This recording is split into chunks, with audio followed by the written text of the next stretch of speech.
Generally, we use permutation and combination in probability calculations, and they are similar. Permutation and combinations are similar, but I will limit my explanation to how it relates to genetics and probability in genetics. Now, permutation, we use permutation and permutation formula when the order of occurrence is important, and combination, we use it when the order or sequence of occurrence is not important. This is what that means. If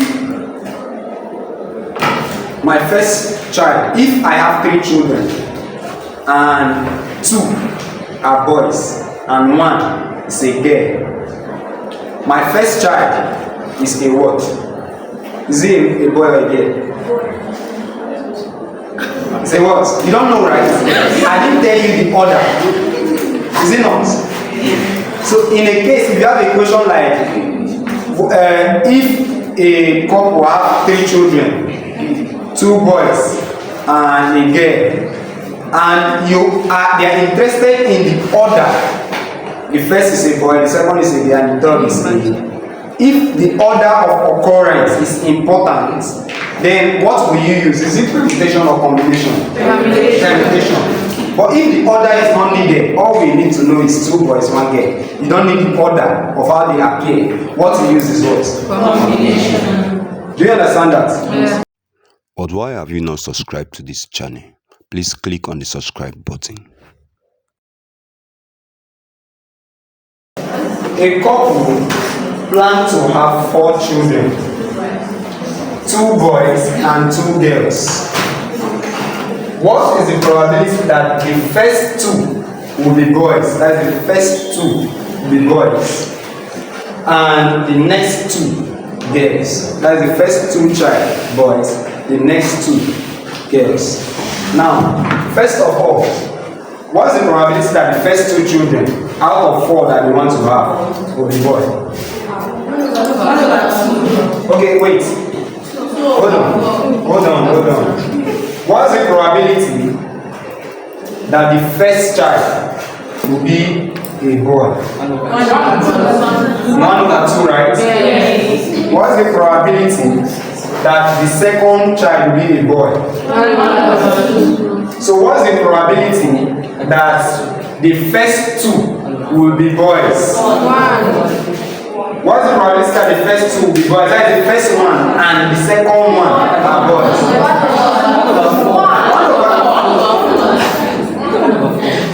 The probability that first 2 will be boys will be equal to what? 1 over 2 times 1 over 2, right? Which is what? 1 over 4. That one you said that the first boy will be 1 over 2. I said 1 over 2. This one? Is either you're a boy or you're a girl? Yeah. So now, what's the probability of the second son? From here now we can just summarize it. What's the probability of the second 2, the next 2, being girls? 1 over 4. Still 1 over 4, right? Yes. Is it not? 1 over 4. Good. Now, look at the question again. So what is the probability that the first 2 will be boys and the next 2 girls? 1 over 4. What's the answer? 1 over 16. 1 over 4 times 1 over 4, right? Yes. Which is what? 1 over 16. And I said, Do you understand?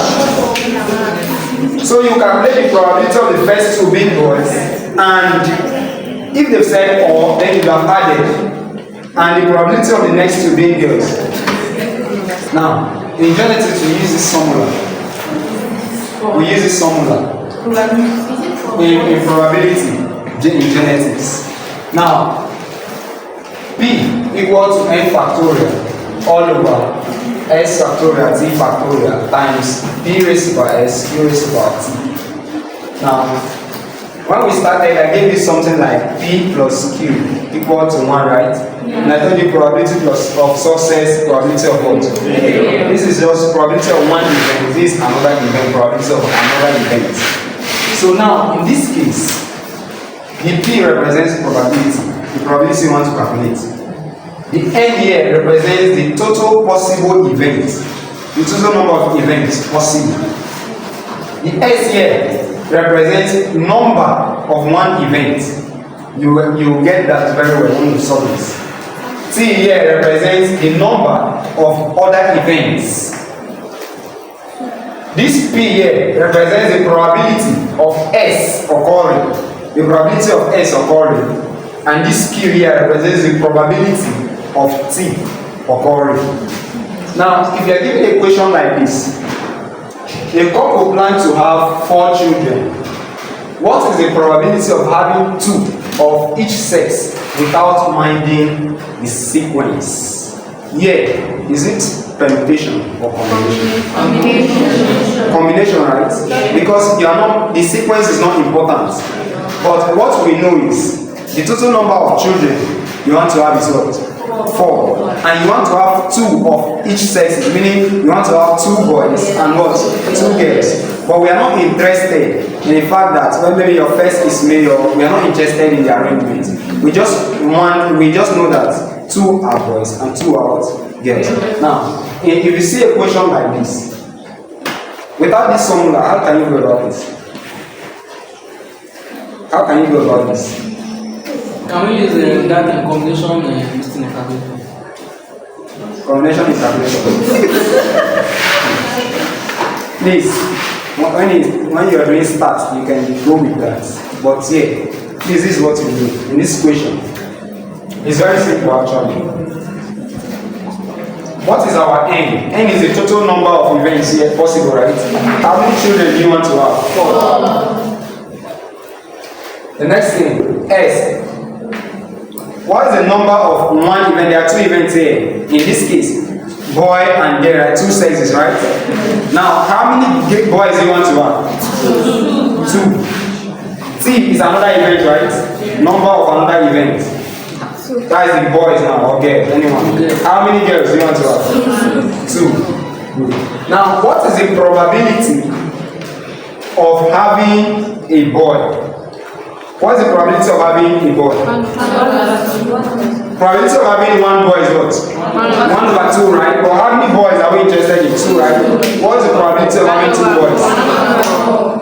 What? 1 over 4, right? Because 1 over 2 times 1 over 2, right?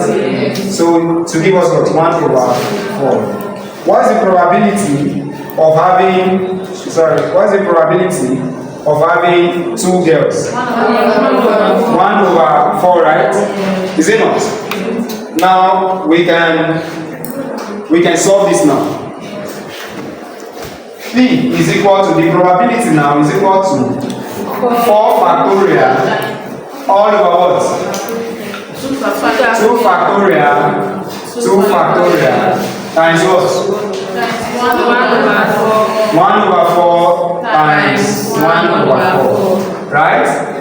So the probability will be 4 factorial is what? 4 times 3 times 2 times 1 times 1. Anything times 1 is still this, right? All over 2 factorial is anything as what? 2 times 1. Let me put the times 1 here for this to ring. Times the 2 factorial is what? 2 times 4. Then times 1 over this 1 over 16, right? Now these 2 can cancel these 2, right? 4 times 3 is what? Or these 2 can cancel 2 from here, right? And we have 2 here, right? So 2 times 3 is what? 6. So 6 times 1, right? So times 1 over 16, right? So this will give us 6 over 16. If you reduce this, what do you have? 2 can go here 3 times, right? 2 goes here how many times? This will be our answer. 3 over 8 will be the answer.